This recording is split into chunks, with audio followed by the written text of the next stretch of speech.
Olá pessoal, nesta aula vamos conversar sobre o regime próprio de previdência social, o RPPS.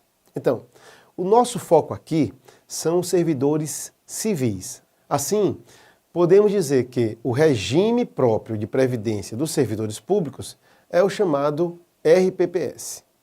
Se analisarmos a história previdenciária dos servidores públicos no Brasil, é possível perceber que esses trabalhadores sempre foram disciplinados por regime diverso daquele aplicável aos trabalhadores da iniciativa privada. O regime próprio de previdência social, o RPPS, é aquele instituído por entidades públicas de filiação obrigatória para os servidores públicos titulares de cargos efetivos da União, dos Estados, do Distrito Federal e dos municípios. E como ocorre então o RPPS? A instituição do RPPS se faz por lei do respectivo ente federativo, por meio de sua competência concorrente. A União tem a incumbência de estabelecer normas de caráter geral sobre o tema.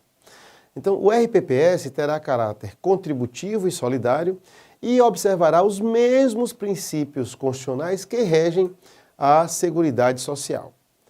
Será financiado por contribuição do ente público respectivo e pelas contribuições dos servidores ativos e inativos e dos pensionistas, preservando-se assim o equilíbrio financeiro e atuarial. Vale mencionar aqui o chamado princípio da unicidade de regime e gestão. E que princípio é esse? Bom, segundo este princípio, os entes federativos não podem adotar mais de um regime previdenciário para os seus servidores titulares de cargo efetivo.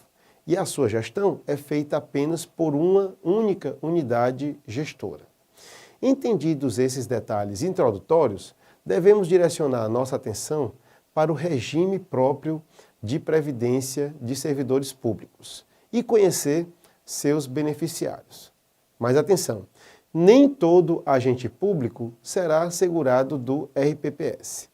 Agentes públicos são as pessoas físicas que exercem ainda que transitoriamente ou sem remuneração, por eleição, nomeação, designação, contratação ou qualquer forma de investidura ou vínculo, mandato, cargo, emprego ou função pública. O RPPS, previsto no artigo 40 da Constituição, será aplicável somente aos servidores públicos titulares de cargo efetivo e aos agentes públicos titulares de cargos vitalícios quanto às aposentadorias e pensões. Vamos lá, o RPPS não atende igualmente a todos os servidores públicos? Vamos procurar sintetizar. Os beneficiários do RPPS são os servidores públicos titulares de cargo efetivo, os magistrados, os membros do Ministério Público e os membros dos tribunais de contas e seus respectivos dependentes. Os servidores públicos titulares apenas de cargos em comissão, os agentes que trabalham para a administração pública submetidos ao regime da CLT e os temporários são segurados obrigatórios do RGPS, ok? Então, agora vamos abordar os benefícios do RPPS. Os benefícios garantidos aos filiados do RPPS abrangem as aposentadorias e a pensão por morte.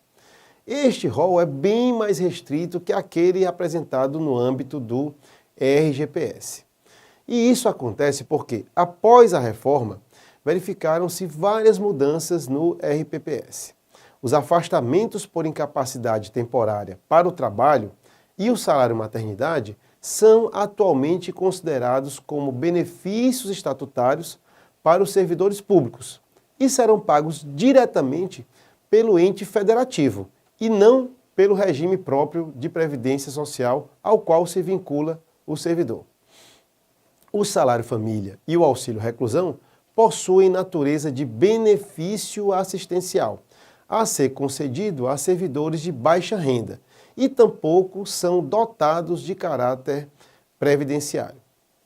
Com exceção das aposentadorias decorrentes dos cargos acumuláveis, na forma da Constituição, é vedada, é proibida a percepção de mais de uma aposentadoria à conta de regime próprio de previdência social.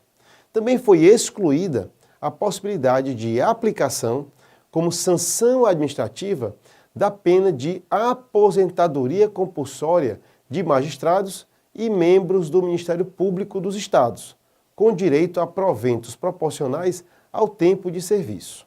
Devemos mencionar o custeio do RPPS, que será feito pelas contribuições do ente federativo, de servidores ativos, de aposentados e pensionistas, sempre buscando a preservação do equilíbrio financeiro e atuarial.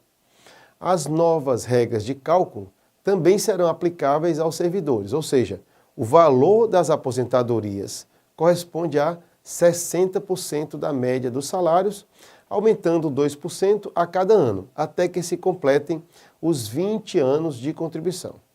Mas vocês conhecem o ditado, para toda regra existe uma exceção. E a exceção a esta regra reside no caso de aposentadoria por incapacidade permanente, quando decorrer de acidente de trabalho, de doença profissional e de doença do trabalho, quando o valor da aposentadoria corresponderá a 100% da média aritmética. A reforma trouxe também para os servidores o aumento na alíquota de contribuição para o RPPS, que passou a ser de no mínimo 14%, até o limite do salário de contribuição. Concluímos aqui esta aula. Foram apresentadas muitas informações novas, às quais você deve ficar atento. Para mais detalhes e aprofundar o tema, cheque o material disponibilizado em sua área do aluno. E, se tiver alguma dúvida, nos contate pelo botão de tutoria. Ok, pessoal? Um grande abraço, até a próxima aula.